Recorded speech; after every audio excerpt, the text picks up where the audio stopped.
નમસ્કાર વિદ્યાર્થી મિત્રો, ગઈ વખતે આપણે ત્રિજ્યાની ચર્ચા કરતા હતા. આગળ ત્રિજ્યા વિશે વધુ જાણીએ તો તમે જોયું કે આપણે જે ખીલ્લી અને દોરડાની આગળની ખીલ્લી જે તમે વર્તુળ દોર્યું તો આ જે હતું એ શું હતી? ત્રિજ્યા હતી. તો દરેક સમજે કે જે દોરડાનો ઉપયોગ વર્તુળ દોરવા કરેલ છે તેની લંબાઈ વર્તુળની ત્રિજ્યાની લંબાઈ બરાબર હોવી જોઈએ. અનુમાન કરો કયા વર્તુળની ત્રિજ્યા સૌથી લાંબી હોય. તો જે વર્તુળ દોરવા માટે સૌથી લાંબા દોરડાનો ઉપયોગ થયો હોય એ વર્તુળની ત્રિજ્યા કેવી હોય? લાંબી હોય છે. આગળ છે માપપટ્ટીની મદદથી આ બંગડીની ત્રિજ્યા દોરી ત્રિજ્યાની લંબાઈ માપો. તો ત્રિજ્યા દોરવા શું કરવું પડે? તો ફૂટ વડે સીધી લીટી દોરવી પડશે.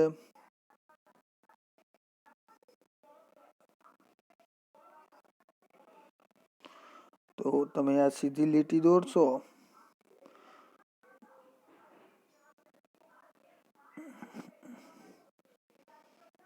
વર્તુળ તમે દોર્યું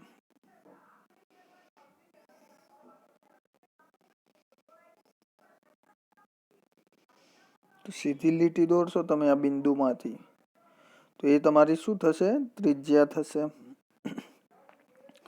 આગળ છે તો તમારે ફૂટ વડે માપવાની છે. કઈ રીતના માપશો? તો 0 નો અંક અહીંયા મૂકવાનો અને ફૂટ વડે તમે માપી શકો છો.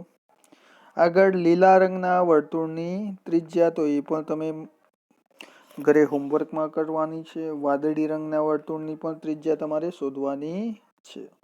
આગળ છે શોધો સાયકલ અથવા બળદગાડાના પૈડાની ત્રિજ્યા માપો. તમે દોરો અથવા માપપટ્ટીનો ઉપયોગ કરી શકો છો. શું સાયકલ કે બળદગાડાના બધા પૈડાની ત્રિજ્યા સરખી છે?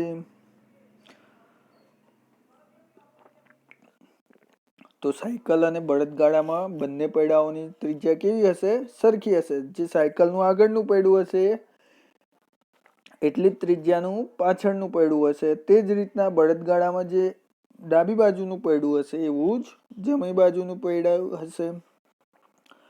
તમે ટ્રેક્ટર કે રોડ રોલર જોયું છે? તમે જોયેલ હોય તેમાંથી સૌથી મોટું પૈડું કયું છે?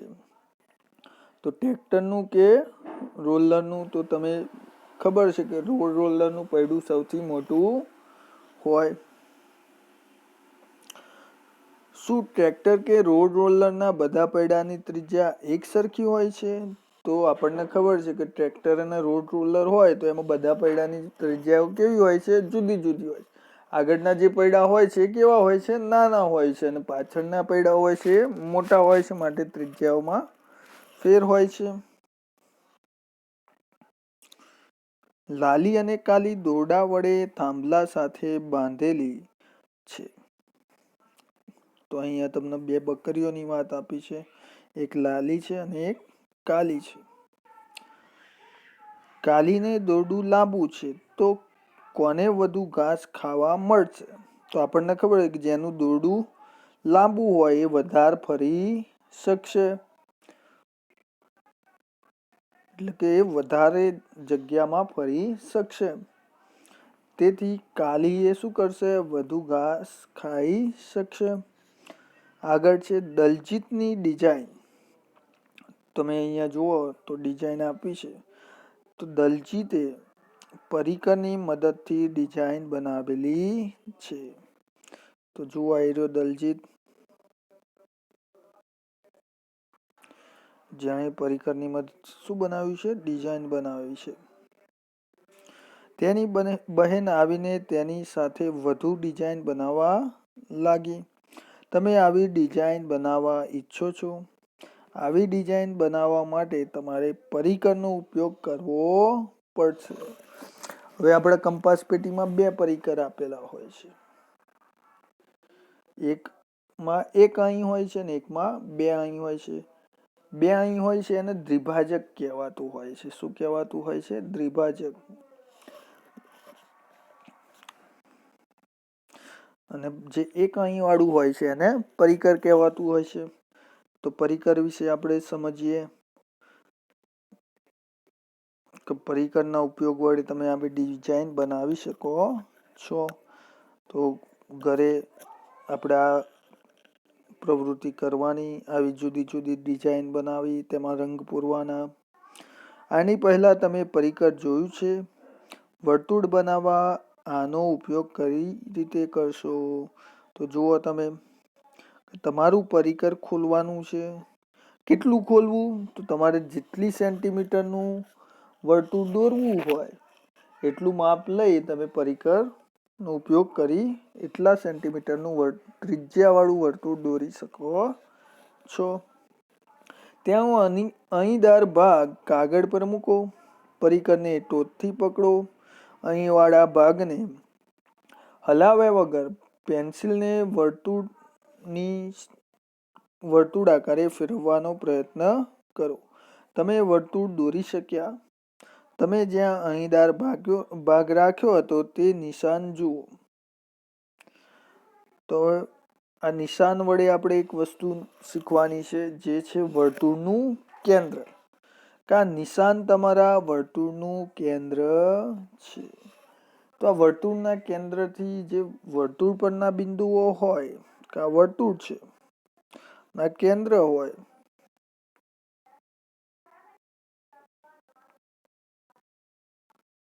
વર્તુળ છે, આ કેન્દ્ર છે એનું. તો ત્યાંથી તમે વર્તુળ પરના કોઈ પણ બિંદુએ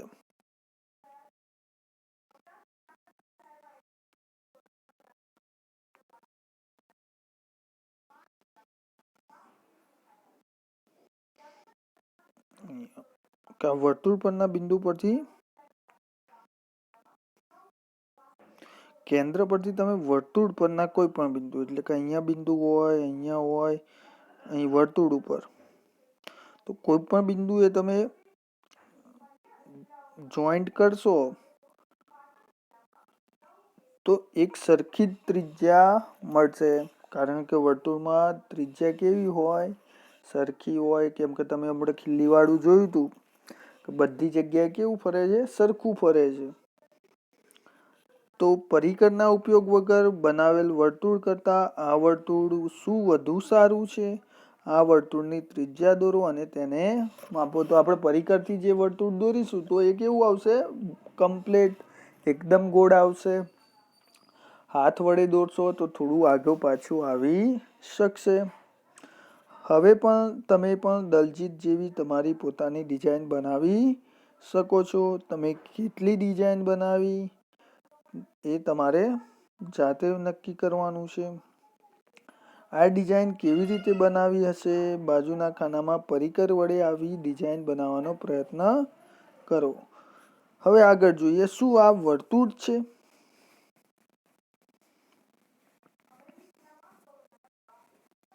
તો જુઓ તમે, ગોળ વસ્તુ દોરી છે અને એમાં એસ આકાર પાડ્યો છે, તો આ વર્તુળ છે. નયના વર્તુળ બનાવી રહી હતી. રવિએ તેની પાસે રબર માંગ્યું. તેણે તેનું પરિકર મૂક્યું અને તેને રબર આપ્યું. પછી ફરીથી તેણે પોતાના વર્તુળ પૂર્ણ કરવા પ્રયત્ન કર્યો, પરંતુ તેનાથી આવું બન્યું નહીં. નયના દ્વારા આવું ચિત્ર શા માટે થયું? ચર્ચા કરો. તો શું થયું હશે વિદ્યાર્થી મિત્રો? કે જે પરિકર તો હલાવ્યું નતું, પણ જે પરિકરનું કેન્દ્ર હતું, જે જગ્યાએ આપણે પહેલા અહીં મૂકી અને વર્તુળ દોર્યું, અડધું વર્તુળ એનાથી દોરાયું, પણ પછી પરિકર મૂકી દીધું સાઈડમાં અને પછી ફરી વર્તુળ દોરવા ગઈ, તો એને શું કરી હશે ભૂલ? કાં તો પરિકરનું માપ વધી ગયું અથવા ઘટી ગયું હશે, કાં તો જે કેન્દ્ર ઉપર મૂક્યું હતું એને પરિકરની અહીં, એ અહીં ખસી ગઈ હશે. બીજા દિવસે નયના પરિકર વડે વર્તુળ બનાવી રહી હતી, પરંતુ તે આ રીતે બહાર નીકળી ગયું. તો તમે જોઈ શકો છો. આ તો જુઓ, કેન્દ્ર એનું એ જ રાખ્યું છે, પણ શું થયું? પહેલા જે વર્તુળ દોરવાનો પ્રયત્ન કર્યો એમાં ત્રિજ્યા નાની હતી, પછી વધી ગઈ, પછી પાછી વધારી, તો આ રીતે ડિઝાઇન બનાવી શકો. કઈ રીતે? પહેલાં ત્રિજ્યા ઓછી રાખી, અડધું આવ્યું એટલે ત્રિજ્યા શું કરી? વધારતા ગયા તો આ જલેબી આકાર પડી ગયો. ક્યારેય તમારામાંથી કોઈ દ્વારા નયના જેવો આકાર બન્યો છે? તો ના બનાવ્યો હોય તો તમે બનાવવાનો પ્રયત્ન કરજો. પરિકરનો સ્ક્રૂ ઢીલો થઈ ગયો છે, મને તે સજ્જડ કરી લેવા દે. હવે મારું પરિકર ખસી જશે નહીં. તો નયનાનો શું પ્રોબ્લેમ હતો બીજો? કે જે ઉપરની પિન આવે જેથી પરિકર શું થઈ ગયું હતું? ઢીલું થઈ ગયું હતું. એટલે એની ત્રિજ્યા શું થઈ જતી હતી? વધી જતી હતી. આગળ કેન્દ્ર શોધો. તો વિદ્યાર્થી મિત્રો આગળનો પોર્શન આપણે નેક્સ્ટ વિડીયોમાં જોઈશું.